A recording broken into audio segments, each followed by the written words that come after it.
ओ जनाब बब्बू मान जी 7 दिन से सिटिंग कर रहे हैं, कोई गाना नहीं बन रहा बारिश के ऊपर, कुछ कीजिए। महफिल मित्रा दी सजदी रोज जुबारे तेरा नु शौक हथियारा दा हो एक चाका सोनिया नारा दा की पलकों पर नाम तुम्हारा है बीच भंवर कश्ती। तो चलिए दोस्तों, आज की वीडियो में बात करेंगे पंजाब के most popular singer, music director, writer से बने एक्टर, प्रोड्यूसर बब्बू मान की लाइफ से जुड़े कुछ इंटरेस्टिंग फैक्ट्स की वीडियो में। तो लास्ट तक वीडियो पूरा देखिए, और अगर अभी तक चैनल सब्सक्राइब नहीं किया है तो प्लीज पहले सब्सक्राइब कर लें और साथ में मौजूद घंटा भी बजा दें। तेजिंदर सिंह मान उर्फ बब्बू मान का जन्म 29 मार्च 1975 को कंठमानपुर डिस्ट्रिक्ट फतेहगढ़ साहिब पंजाब में बब्बू मान और कुलबीर कौर के घर एक साधारण किसान सिख परिवार में हुआ था।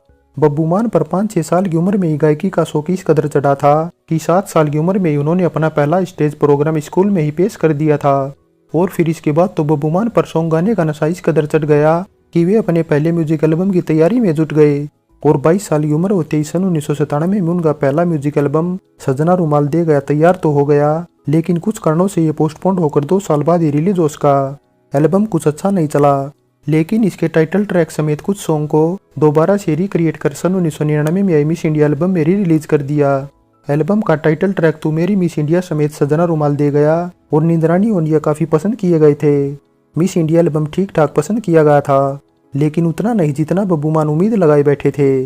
उन्हें ऐसे सॉन्ग चाहिए थे जो उन्हें पंजाब के साथ पैन इंडिया और वर्ल्ड वाइड पंजाबी समझने वालों के बीच पॉपुलैरिटी दिला सके। इसीलिए बब्बू मान ने दिन रात मेहनत कर कंपोजर जयदेव कुमार के साथ मिलकर सोन दी जड़ी एल्बम को हिंदुस्तान की सबसे बड़ी म्यूजिक कंपनी टी सीरीज के अंडर रिलीज किया। सोन दी जड़ी एल्बम ने रिलीज होते ही इस कदर गदर मचा दिया कि एल्बम की ऑल ओवर इंडिया तकरीबन 1 करोड़ कैसेट, सीडी और डीवीडी सोल्ड कर दी गई। एल्बम के वैसे तो सभी सॉन्ग जारी थे, लेकिन सबसे बेस्ट इसका टाइटल ट्रैक सोन दी जड़ी ही था, जो सदाबहार होने के साथ शादियों और पार्टियों में आज भी बहुत से लोगों का फेवरेट सॉन्ग बना हुआ है। सोन दी चढ़ी नहीं लगी सोन दी चढ़ी मैं भी गड़ा कोट तू भी छत ते चढ़ी। बब्बू मान ने टी सीरीज के साथ सोन दी जड़ी को मिलाकर 3 एल्बम का कॉन्ट्रैक्ट साइन किया था, जिसमें दूसरी सन 2004 में आई ओही चैन ओही राता और तीसरी सन 2005 में आई प्यास इन सर्च ऑफ डेस्टिनी थी। ओही चैन ओही राता एल्बम के सॉन्ग भी अच्छे थे, लेकिन प्यास के सॉन्ग एक बार फिर हर किसी की जुबान पर थे।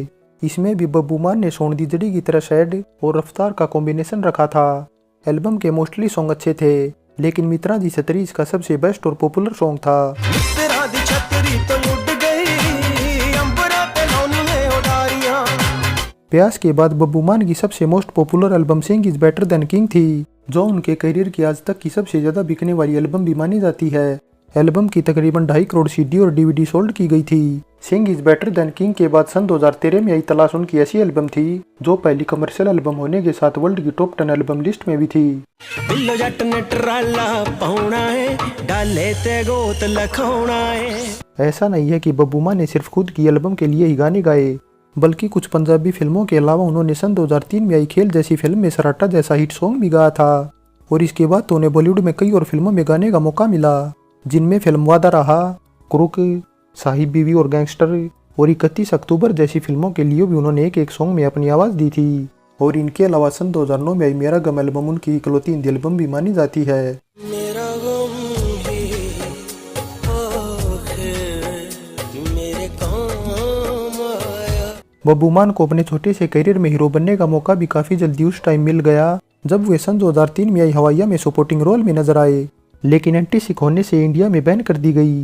हालांकि ओवरसीज मार्केट में फिल्म को काफ़ी सफलता मिली थी। बब्बू मान को हवाइया जैसी फिल्म करने के बाद सोलो हीरो बनने का भी जल्दी ही मौका मिल गया और उन्हें सन 2006 में रब ने बनाया जोड़िया जैसी फिल्म मिल गई। हालांकि ये फिल्म बेशक बॉक्स ऑफिस पर बुरी तरह पिट गई, लेकिन बावजूद इसके उन्होंने जल्दी ही कमबैक कर लिया और सन 2008 में आई हसर ए लव स्टोरी जैसी फिल्म में न केवल वे एक्टिंग करते दिखाई दिए, बल्कि इसे उन्होंने प्रोड्यूस्ड भी किया। और असर फिल्म से रिलेटेड तो बब्बू मान के साथ एक काफ़ी दिलचस्प किस्सा जुड़ा हुआ है, क्योंकि इसकी शूटिंग के दौरान अपने पास 8,000 लोगों को पाकर वे इतने खुश थे कि उसी दिन उन्होंने न केवल स्पेशल पार्टी का अरेंजमेंट करवाया, बल्कि लाइव परफॉर्मेंस भी दी। हसर फिल्म की कुछ सफलता के बाद उन्होंने इकम, हीरो, हिटलर इन लव और देसी रोमियो जैसी फिल्मों को भी प्रोड्यूस किया।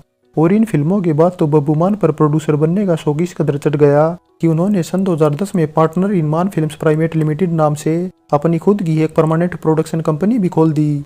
जिसके अंडर बनी बंजारा जैसी फिल्म को लास्ट बार सन 2018 में रिलीज किया गया था। बब्बू मान ने लाइफ में जो सोचा वो किया और पाया भी, लेकिन बावजूद इसके उनकी कुछ ख्वाहिशें ऐसी हैं जो आज तक पूरी नहीं हुई, और उन्हीं में से एक है कि उन्हें अपने फेवरेट हीरो शाहरुख सलमान के लिए आज तक गाने का मौका नहीं मिला। बब्बू मान कई बार अपने इंटरव्यू में शाहरुख सलमान के लिए गाने की इच्छा जाहिर कर चुके हैं, लेकिन अब ये देखना हुआ कि उनकी एक ख्वाहिश कब जाकर पूरी होती है। बब्बू मान हिंदुस्तान के बाहर ऑस्ट्रेलिया, यूरोप, नॉर्थ अमेरिका और मिडिल ईस्ट में भी इतने पॉपुलर हैं कि एक दिन के शो के लिए वे 30 से 40 लाख रुपए फीस चार्ज करते हैं, और इसी वजह से उनकी गिनती पंजाब के महंगे गायकों में भी होती है। बब्बू मान ने जितना नाम और शोहरत हासिल की, उसके पीछे उनकी मेहनत और काबिलियत के साथ शांत स्वभाव का होना भी एक पॉजिटिव पॉइंट था। हालांकि ऐसा बिल्कुल भी नहीं है कि उन्होंने कोई कंट्रोवर्सी खड़ी नहीं की, बल्कि सन 2009 में I sing is better than king album में एक बाबा सॉन्ग गाकर पंजाब में काफी बड़ा बवाल खड़ा कर दिया। तो सन 2010 में तो उन्होंने यूके से और भी ज्यादा बड़े बवाल को हवा दे दी, क्योंकि यूके में एक सिंगिंग इवेंट के दौरान उन्होंने फ्रीडम फाइटर लाला लाजपत राय की डेथ पर सवाल खड़ा कर दिया, जिसके बाद आखिरकार उन्हें माफी मांगकर ही सभी को शांत कराना पड़ा था। कंट्रोवर्सी के बाद बब्बू मान की लग्जरी लाइफस्टाइल भी कम नहीं। छोटी बड़ी कुछ कारों के साथ उनके पास लग्जरी ऑडी Q7 और उनकी सबसे फेवरेट मित्सुबिशी पजेरो है, जिसकी सवारी करना उन्हें सबसे ज्यादा पसंद भी है।